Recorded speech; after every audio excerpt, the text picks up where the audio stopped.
Bismillahirrahmanirrahim. Assalamualaikum warahmatullahi wabarakatuh. Innal hamdalillah nahmaduhu wa nasta'inuhu wa nastahdihi wa nastaghfiruh wa na'udzu billahi min syururi anfusina wa min sayyiati a'malina. May yahdihillahu fala mudilla lahu ومن يضلل فلا هادي له أشهد أن لا إله إلا الله وحده لا شريك له وأشهد أن محمدا عبده ورسوله اللهم صل وسلم وبارك وأنعم على نبيك الكريم على نبيك الخليل محمد صلى الله عليه وسلم وعلى آله وأصحابه ومن تبعهم بإحسان إلى يوم الدين وبعد يا أيها الذين آمنوا اتقوا الله حق تقاته ولا تموتن إلا وأنتم مسلمون يا أيها الناس اتقوا ربكم الذي خلقكم من نفس واحدة وخلق منها زوجها وبث منهما رجالا كثيرا ونساء واتقوا الله الذي تساءلون به والأرحام إن الله كان عليكم رقيبا يا أيها الذين آمنوا اتقوا الله وقولوا قولا سديدا يصلح لكم أعمالكم ويغفر لكم ذنوبكم ومن يطع الله ورسوله فقد فاز فوزا عظيما فإن أصدق الحديث كتاب الله وخير الهدي هدي محمد صلى الله عليه وسلم وشر الأمور محدثاتها وكل محدثة بدعة وكل بدعة ضلالة وكل ضلالة في النار أعاذني الله وإياكم minan nar. Allah Subhanahu wa taala berfirman, "Ya ma'syaral muslimin, saudaraku kaum muslimin, jamaah salat Idul Adha rahimakumullah. Qul bi fadlillah wa bi rahmatihi fabidzalika falyafrahu huwa khairum mimma yajma'un." Berbahagia atas karunia dan rahmat Allah Subhanahu wa taala merupakan perintah dari Allah. Maka bagi setiap muslim yang bisa memandang dan merasakan sinar matahari pada tanggal 10 Dzulhijjah, yaitu yang kita berada di dalamnya sekarang, merupakan kebahagiaan yang tiada kira, yang lebih baik dari dunia dan seisinya. Bagaimana tidak, saudaraku kaum muslimin, Allah Subhanahu wa taala telah memperkenankan kita, mentakdirkan kita masuk di 10 awal bulan Dzulhijjah, dan sampai puncaknya sekarang kita berada pada tanggal 10 Dzulhijjah, hari-hari terbaik dalam satu tahun yang Rasulullah sallallahu alaihi wasallam katakan lebih baik daripada orang yang berangkat ke medan perang untuk berjihad, kecuali orang tersebut gugur di medan perang, tidak pulang kembali kepada keluarganya. Maka kita yang berada di pesantren Al-Ma'tuq di 10 akhir, di 10 awal bulan Dzulhijjah ini, selain mendapatkan keutamaan 10 awal bulan Dzulhijjah, maka yang di sini pun semuanya insya Allah bertitel mujahidin, para orang-orang yang berjihad di jalan Allah Subhanahu wa taala. Rasulullah sallallahu alaihi wasallam mengatakan, man kharaja fi talabil ilmi fahuwa fi sabilillah. Orang yang pergi dari rumahnya, berangkat dari negerinya, menuju tempat untuk belajar, menuntut ilmu di jalan Allah Subhanahu wa taala, maka dia adalah mujahid fi sabilillah. Bukan hanya para penuntut ilmunya saja, orang yang mengajarnya, orang yang membantu menyiapkan makannya, orang yang membersihkan tempatnya, semua elemen masyarakat pesantren, insya Allah mereka adalah al-mujahidun. Maka ketika datang takdir Allah Subhanahu wa taala kepada kita di rentan 10 akhir, 10 awal bulan Dzulhijjah ini, banyak di antara saudara kita, guru kita, pekerja kita, orang yang sering kita lihat di dapur, orang yang sering kita lihat di pesantren, satu demi satu dipanggil oleh Allah Subhanahu wa taala. Maka kita berhusnudzon kepada Allah ketika mereka di dunianya selama hidupnya beramal saleh, maka Allah Subhanahu wa taala menyegerakan kebaikan buat saudara-saudara kita. Begitupun ada sebagian di antara para wali santri, baik yang dekat maupun yang jauh, satu demi satu terdengar kabarnya kepada kita. Mudah-mudahan mereka pun termasuk al-mujahidun, orang-orang yang berjihad di jalan Allah Subhanahu wa taala, karena telah memperjuangkan antum bisa belajar di pesantren Al-Ma'tuq ini. Saudaraku kaum muslimin rahimakumullah, para santri yang saya cintai karena Allah, coba lihat sebentar samping kanan Anda, samping kiri, di depan, di belakang. Mereka mungkin bukan saudara kita, mungkin bukan kakak kita, mungkin bukan adik kita. Terutama kelas 1. Tahun lalu kalian lebaran di samping mungkin ayahanda, di belakangnya ibunda, kakanda, adinda. Sekarang antum di belakang, di samping, depan tidak ada saudara. Itulah hakikatnya para mujahidun. Orang yang mengembara, yang berkelana. Yang Imam Asy-Syafi'i rahimahullahu ta'ala mengatakan dalam syairnya, ma fil maqami lidhi aqlin wa dhi adabin min rahatin fada'il awtana waghtarib safir tajid iwadan amman tufarikuhu wansib fa inna ladhidhal aishi fin nasabi inni ra'aitu kufal ma'i yufsiduhu in saha taba wa illam yajri lam yatib wal asadu laula firaqul ardi maftarasat wassahmu laula firaqul qausi lam yusib.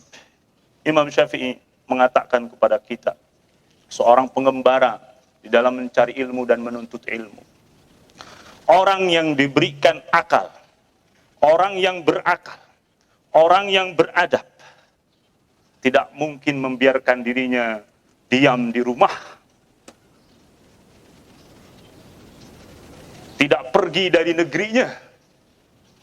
Kemudian beliau mengatakan, berlelah-lelahlah, bersusah-susahlah, karena sesungguhnya kenikmatan hidup ada dalam kelelahan.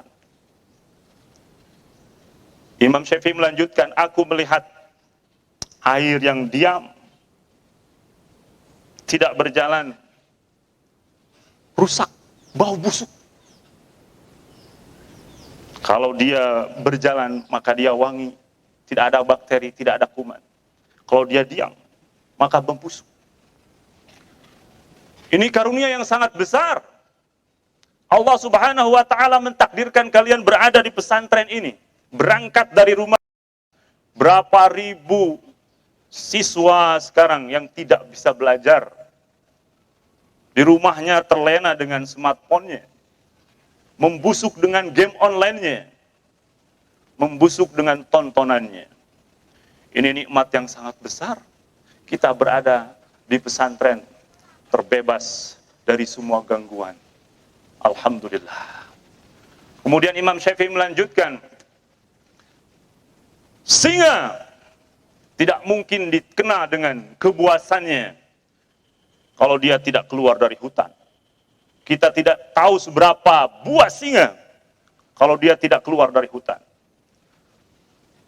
Dan panah, anak panah, tidak mungkin kena sasarannya kalau tidak dilepaskan dari busurnya. Begitulah para santri hakikatnya. Ketika diam di rumahnya, mungkin tidak tahu sejauh mana bakat kecerdasannya.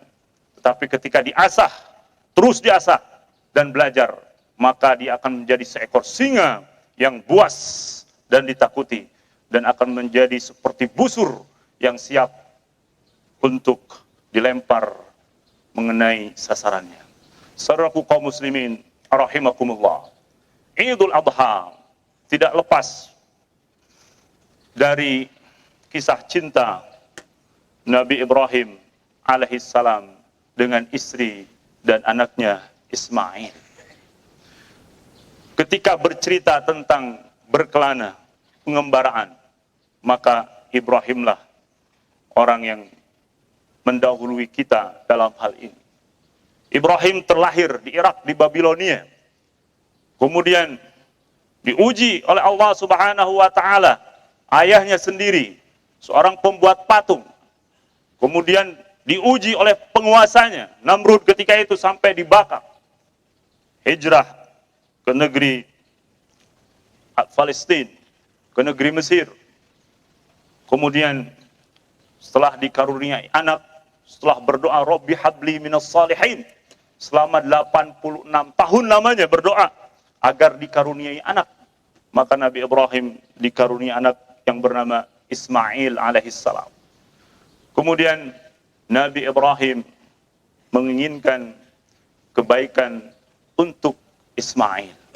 Maka dalam salah satu doanya di dalam surah Ibrahim, Nabi Ibrahim mengatakan, Rabbana inni askantu min dzurriyyati biwadin ghairi dzi zar'in 'inda baitikal muharram Rabbana liyuqimus shalah faj'al af'idatan nasi tahwi ilaihim warzuqhum minats thamarati la'allahum yashkurun. Coba kita perhatikan doa Nabi Ibrahim ini. Sepertinya persis dengan doa-doa yang dilantunkan oleh orang-orang tua kalian sebelum memberangkatkan ke pesantren ini. Ibrahim mengatakan, Rabbana ya Allah, inni askantu min dzurriyyati, aku menempatkan dari sebagian keturunanku, yaitu Ismail, biwadin ghairi dzi zar'in, di sebuah lembah yang tandus, kering kerontang, tidak ada tanaman, tidak ada air, yaitu yang dikenal dengan kota Makkah sekarang. Ibrahim alaihissalam dengan Ismail berangkat dari Palestina menuju kota Makkah, membawa Ismail yang masih kecil. Perjalanan yang sangat jauh, ditempuh berbulan-bulan dengan perjalanan kaki.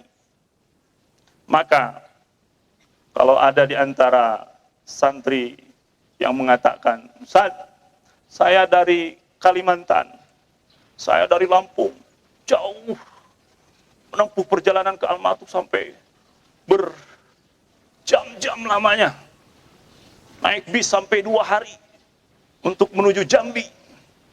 Masya Allah, jauh. Itu belum ada apa-apanya dengan pengorbanan Nabi Ibrahim yang membawa Ismail menuju kota Makkah. Belum ada pesawat, belum ada bis, tapi sedikit pun tidak mengeluh. Sampai ke kota Makkah, Nabi Ibrahim membiarkan begitu saja Ismail bersama istrinya di lembah yang begitu tandus, tidak ada makanan.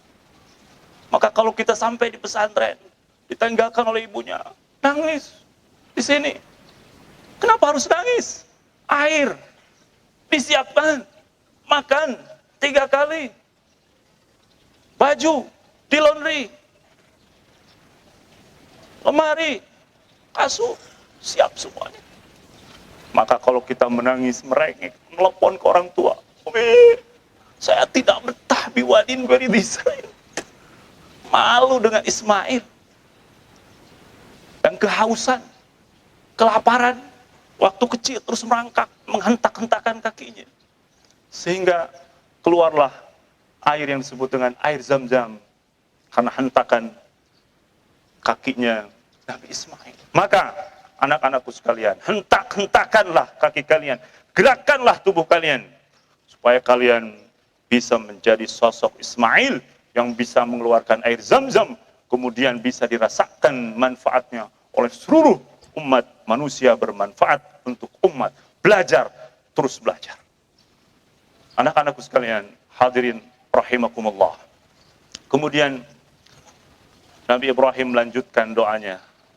Rabbana biwadin ghairi zar'in 'inda baitikal muharram. Aku tempatkan Ismail dan Hajar dekat dengan rumahmu Baitul Haram yang dimuliakan. Untuk apa? Rabbana liyuqimus shalah. Agar keturunanku dekat dengan Allah, selalu berinteraksi melalui salat. Itulah tujuan orang-orang tua kalian memberangkatkan ke pesantren ini. Tujuannya, ingat, orang tua kalian tidak meminta kalian menjadi presiden, tidak meminta kalian untuk menjadi seorang yang terkenal. Permintaannya cuma satu, agar kalian menjadi anak-anak yang saleh, orang-orang yang dekat dengan Allah Subhanahu wa taala, mendirikan salat, ditambah sekarang menghafalkan Al-Qur'an, belajar ilmu-ilmu syar'i, sehingga kalian menjadi anak-anak yang saleh, liyuqimus shalah. Sehingga ketika kalian sudah dekat dengan Allah Subhanahu wa taala, menjalankan seluruh perintahnya, menjauhi semua larangannya, apa yang akan kalian dapat, anak-anakku sekalian? Kalian akan mendapatkan sebagaimana yang didapatkan oleh Ismail. Melalui doanya Ibrahim alaihissalam, Ibrahim mengatakan, faj'al af'idatan nasi tahwi ilaihim. Perhatikan, ketika Ismail bersabar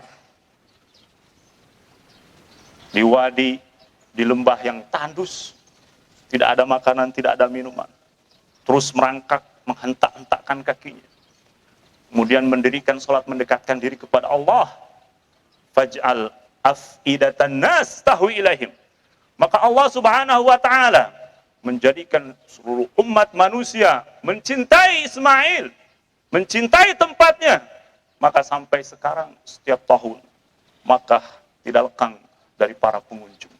Begitupun antum ketika bersabar mendekatkan diri kepada Allah Subhanahu wa ta'ala, maka suatu saat Allah akan menjadikan kecintaan manusia terhadap kalian. Kalian adalah pejuang-pejuang di masa depan. Kalian adalah para pemimpin di masa depan yang akan dicintai oleh umat manusia. Kemudian apa selanjutnya yang akan didapatkan ketika kalian bersabar? Terus bersabar dalam menuntut ilmu ini. Maka doa selanjutnya Nabi Ibrahim alaihissalam mengatakan, warzuqhum minas samarat. Tahukah Anda sekarang, negeri Mekah yang dulunya tandus, tidak diperhatikan oleh bangsa Romawi, oleh bangsa Persia. Kita bisa melihat dengan mata kita sendiri sekarang, sebagaimana suburnya negeri Saudi sekarang. Mata uangnya lebih besar dari kita. Padahal negerinya sangat tandus dibandingkan dengan sumber daya alam yang kita miliki jauh. Saudi tidak memiliki sawah seperti kita, tidak bisa menanam pisang, tidak bisa menanam singkong, tapi mereka subur. Apa? Salah satunya lihat oleh kalian, Masjidil Haram tidak pernah kosong dari orang-orang yang melaksanakan sholat. Maka kuncinya, ketika kita dekat dengan Allah, memenuhi masjid, sholat berjamaah di masjid, memakmurkannya, maka bukan mustahil suatu saat negeri kita adalah negeri yang kaya raya, negeri yang subur, berada dalam rahmat Allah Subhanahu wa taala. Allahu akbar, Allahu akbar, walillahil hamd. Saudaraku kaum muslimin rahimakumullah. Di dalam hari raya biasa kita bertakbir mengagungkan Allah Subhanahu wa taala, karena inilah akhir pencarian Nabi Ibrahim alaihissalam. Ketika Nabi Ibrahim diberikan logikanya yang cerdas di tengah-tengah orang yang menyembah patung berhala, Nabi Ibrahim berusaha mencari Tuhan. Ketika melihat bintang, ini sepertinya Tuhanku. Kemudian hilang. Aku tidak suka dengan Tuhan yang menghilang. Kemudian datang bulan. Ini sepertinya Tuhanku. Kemudian hilang kembali. Kemudian lihat lagi matahari. Ini sepertinya Tuhan. Hadza akbar. Ini lebih besar. Maka ketika kita mengatakan Allahu Akbar, artinya menanamkan di dalam hati kita, tidak ada satupun makhluk yang lebih besar daripada Allah Subhanahu wa ta'ala. Besar dalam kekuasaannya, besar dalam penciptaannya. Maka ketika kita mengatakan Allahu Akbar, Allah Maha Besar, semua selain Allah Subhanahu wa ta'ala kecil. Hati kita akan dipenuhi dengan ketaatan kepada Allah Subhanahu wa ta'ala, dengan kecintaan kepada Allah Subhanahu wa ta'ala. Kemudian lahaja lisanu bi dzikrillah ta'ala. Setelah hati kita penuh yamtali bi mahabbatillah, penuh dengan kecintaan kepada Allah Subhanahu wa ta'ala, dengan sendirinya lisan ini akan berzikir, menyebutkan nama Allah, Allahu Akbar, Allahu Akbar, walillahil hamd. Maka ketika lisan kita sudah dipenuhi dengan zikir kepada Allah Subhanahu wa ta'ala, taharrakatil jawarih, jawarih anggota badan kita akan bergerak, melaksanakan seluruh perintah Allah dan menjauhi semua larangannya. Maka ketika kita mengatakan Allahu Akbar, Allah Maha Besar. Lihat ibadah salat dimulai dengan takbir Allahu Akbar, Allah Maha Besar. Tujuannya adalah liibtal ibadah li ghairillah, untuk membatalkan semua peribadatan kecuali hanya kepada Allah Subhanahu wa ta'ala. Tidak layak kita salat, tidak layak kita sujud, hanya kepada Allah Subhanahu wa ta'ala. Kemudian ketika kita mendapatkan kebahagiaan, kita pun mengatakan Allahu Akbar, Allah Maha Besar, Allah Maha Besar. Sehingga menghadirkan di dalam hati bahwa apa yang kita dapatkan dari kenikmatan itu sama sekali bukan dari jerih payah kita. Semuanya itu datang dari Allah yang Maha Besar. Dan ketika kita ditimpa kesedihan, kita pun disuruh untuk bertakbir kepada Allah Subhanahu wa ta'ala. Karena semua cobaan yang datang kepada kita itu semata-mata datang dari Allah Subhanahu wa ta'ala. Sehingga ketika kita mendapatkan kebahagiaan, kita tidak sombong karena kita tahu Allah yang Maha Besar. Dan ketika kita mendapatkan musibah, kita pun tidak bersedih karena itu Allah yang mendatangkan kepada kita. Dan Allah Maha tahu segala urusan kita. Dan ketika kita pun ditinggalkan oleh orang yang kita cintai, meninggal dunia, ayah, adik, kakak, kita pun bertakbir 4 kali. Supaya menguatkan hati kita bahwa Allah Maha mengetahui apabila saudara kita itu, ayah kita itu adalah orang yang taat, maka Allah ingin bersegera memanggilnya. Apabila orang tersebut jauh dari ketaatan, Allah juga mencintainya supaya dia berhenti dari berbuat dosa. Itulah takbir, makna takbir. Sedikit dari makna takbir ketika mengatakan Allahu Akbar, Allahu Akbar, walillahil hamd. Saudaraku kaum muslimin rahimakumullah, mudah-mudahan semua yang ada di pesantren ini, dari mulai ustadznya, para pengurusnya, para karyawannya, pegawai semuanya, dan juga para santri semuanya tergolong para mujahidun fi sabilillah.